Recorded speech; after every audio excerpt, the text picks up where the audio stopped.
ನಮಸ್ಕಾರ. ನಾನು ಡಾಕ್ಟರ್ ರಂಜನ್ ಶೆಟ್ಟಿ. ನಾನು ಹೆಡ್ ಕಾರ್ಡಿಯಾಲಜಿಸ್ಟ್ ಸ್ಪರ್ಶ್ ಇನ್ಫೆಂಟ್ರಿ ರೋಡಲ್ಲಿ, ಹಾಗೆ ನಾನು ಸ್ಪರ್ಶ್ ಗ್ರೂಪಿಗೆ ಮೆಡಿಕಲ್ ಡೈರೆಕ್ಟರ್ ಆಗಿದ್ದೇನೆ. ಇವತ್ತು ನಾನು ನಿಮಗೆ ಹೃದಯದ ಕಾಯಿಲೆ ಬಗ್ಗೆ ಸ್ವಲ್ಪ ಎಚ್ಚರಿಕೆ ಅಥವಾ ಅದರ ಬಗ್ಗೆ ಸ್ವಲ್ಪ ಹೇಳಲಿಕ್ಕೆ ಬಯಸ್ತೇನೆ.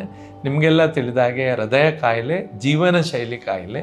ಅಂದರೆ ನೀವು ಜೀವನ ಶೈಲಿ ಸರಿ ಮಾಡಿದರೆ ಈ ಕಾಯಿಲೆ ಖಂಡಿತ ತಡೆಗಟ್ಬೋದು ಅಥವಾ ಕಂಟ್ರೋಲ್ ಮಾಡ್ಬೋದು. ಜೀವನ ಶೈಲಿ ಅಂದರೆ ಆಹಾರ, ಎಕ್ಸಸೈಸ್, ರಿಸ್ಕ್ ಫ್ಯಾಕ್ಟರ್ಸ್. ಆಹಾರದಲ್ಲಿ ನಾವು ಏನು ಹೇಳ್ತೇವೆ ಅಂದರೆ, ಈ ಕೊಬ್ಬಿನ ಅಂಶ ಕಮ್ಮಿಗಿಂತಲೂ ಹೆಚ್ಚಾಗಿ ಈ ಕಾರ್ಬೋಹೈಡ್ರೇಟ್ ಅಂತ ಹೇಳ್ತೇವಲ್ಲ, ಶರ್ಕರ ಪಿಷ್ಟ ಅಥವಾ ಶುಗರ್, ಸಾಲ್ಟ್, ಇದೆಲ್ಲ ಸ್ವಲ್ಪ ಕಡಿಮೆ ಮಾಡಬೇಕು. ವರ್ಷ ವೆಯ್ಟ್ ಗೇನ್ ಆಗೋದನ್ನು ತಪ್ಪಿಸಬೇಕು.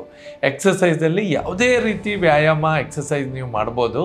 ಅದರಲ್ಲಿ ವಾರದಲ್ಲಿ 2 ದಿನ ಅಟ್ಲೀಸ್ಟ್ ಎಲ್ಲ ಜಾಯಿಂಟ್ ಮೂಮೆಂಟ್ ಆಗುವ ಎಕ್ಸಸೈಸ್, ಯೋಗ ಮಾಡ್ಬೋದು ಅಥವಾ ಜಿಮ್ ಹೋಗಿ ಒಂದು 2 kg ತಗೊಂಡು ಆ ರೀತಿ ಎಕ್ಸಸೈಸು ಮಾಡ್ಬೋದು.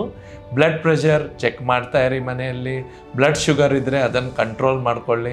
ಸ್ಮೋಕಿಂಗ್ ಖಂಡಿತ ಮಾಡಬೇಡಿ. ಆ್ಯಂಡ್ ಯಾವಾಗಾದರೂ ನೀವು ಬ್ಲಡ್ ಟೆಸ್ಟ್ ಮಾಡಿದಾಗ ಕೊಲೆಸ್ಟ್ರಾಲ್ ಜಾಸ್ತಿ ಬಂದರೆ ಅದಕ್ಕೆ ಯಾರಾದರೂ ವೈದ್ಯರು ನಿಮಗೆ ಔಷಧ ಕೊಟ್ಟರೆ ಅದನ್ನು ಖಂಡಿತ ತೆಗೆದುಕೊಳ್ಳಿ. ಇದೆಲ್ಲ ಫಾಲೋ ಮಾಡಿ ಸ್ಟ್ರೆಸ್ಸನ್ನು ಒಳ್ಳೆ ರೀತಿಯಲ್ಲಿ ಮ್ಯಾನೇಜ್ ಮಾಡಿದರೆ ಹೃದಯಾಘಾತ, ಹೃದಯ ಕಾಯಿಲೆ ಖಂಡಿತ ಕಂಟ್ರೋಲ್ ಮಾಡ್ಬೋದು.